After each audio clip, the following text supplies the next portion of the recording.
no wrong, but they were used to doing wrong to themselves. We did them no wrong. We gave them the same rules and regulations.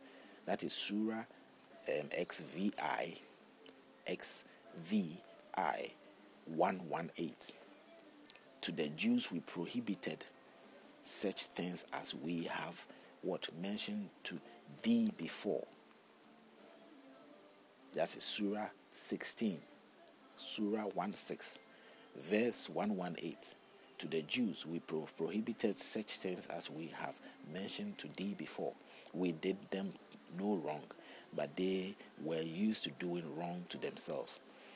That's clearly telling you that if you are a Muslim, that this is a new revelation, commandment that has come.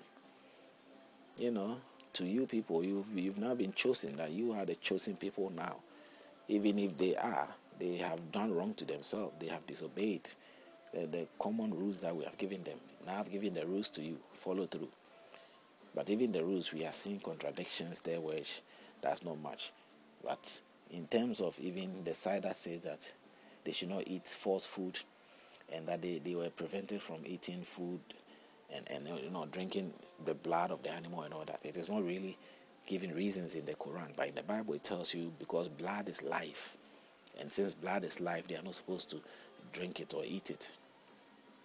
They are supposed to pour it to the earth, where it came from, put it back to the ground for it to, sort of dry it up there, not to drink it. And whatever it is, I don't know, maybe there is some unique thing about blood, which this is not like thinking of it in a Dracula film, where Dracula ends up drinking the blood of people. So it is clear about what the Quran will want to say to you and I about forbidden foods.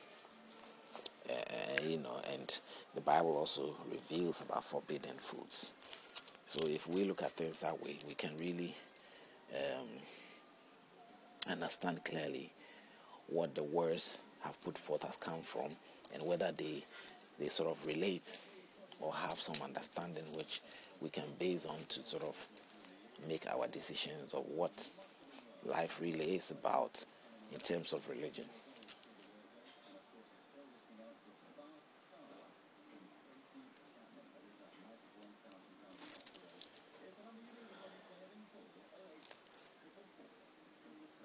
Now, if we look through the book of Deuteronomy, let's say we move on to chapters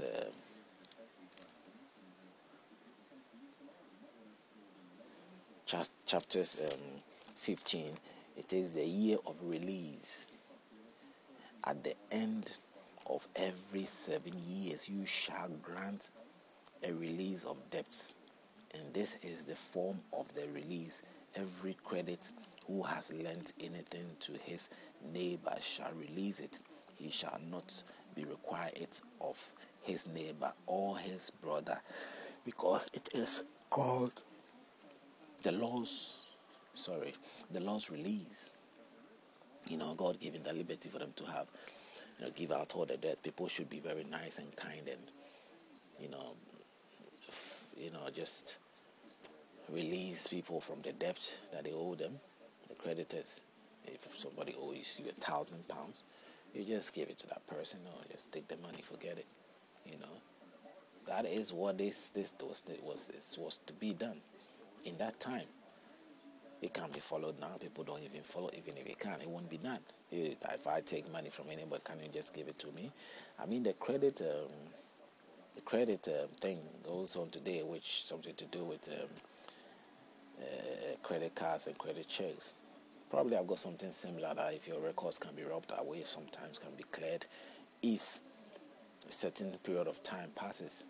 So that's something like to, but it's not really something which the Lord's declaring here for you to be forgiven, or to sort of give it away and dash it to somebody or dash it to the person. It's not very straightforward like that. It depends on what happens.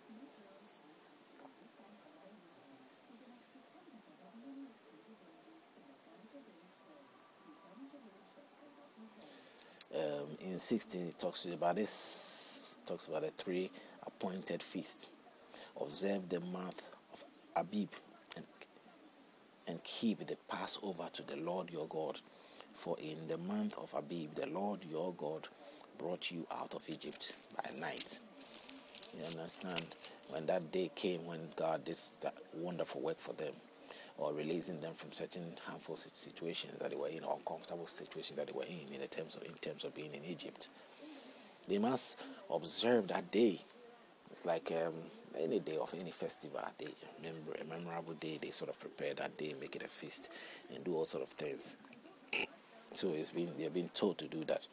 We go on to 19. It reveals things like, you shall not pervert justice, you shall not show partiality, nor take a bribe, for the bride blinds the eyes of the wise and what twist the words of the righteous.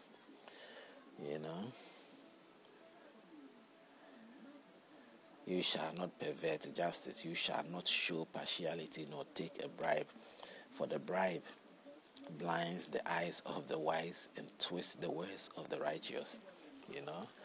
It's something also telling you, which in practicality, yes, some ways it does work that way, that if you bribe people, obviously bribes have got some effects, so that's a good suggestion, which reveals to some people, for you and I to sort of realize that this is what is being revealed here, that it can happen, or that's what happens.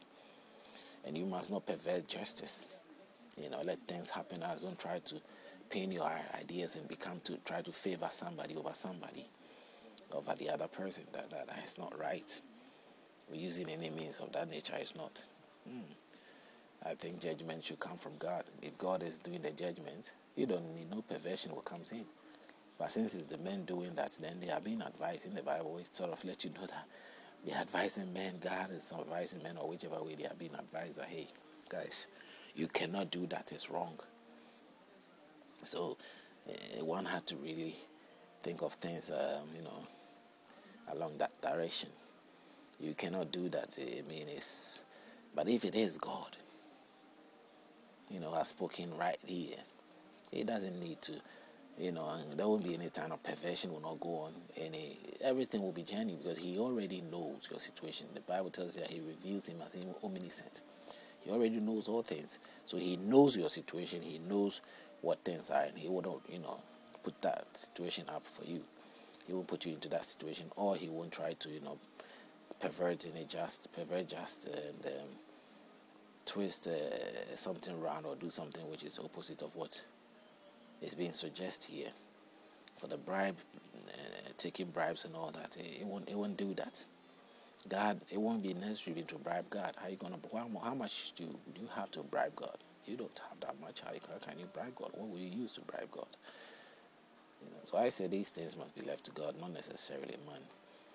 You shall, in 20 it says, you shall follow what is together just, that you may live and inherit the land which the Lord your God is giving you. If you do the right thing, the place is assured for you. We move on to various instructions in 17. And also it will go down to reveal all those things that needs to be known as time goes on. So you and I have a clear shot of life here that we have to follow through.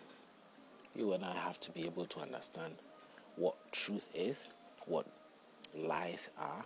We have to be able to see that the faith that we are listening, or we are keeping ourselves into, is solidly founded. It is real. It can do all that you see or believe that it can do. It is the rating and the high regards you have your faith is actually something which is visible, and it's real that it can happen. If you don't see any movement of that nature, and you're still holding on to something, whatever you are holding on, is valueless. There's no point in it. You have to have it.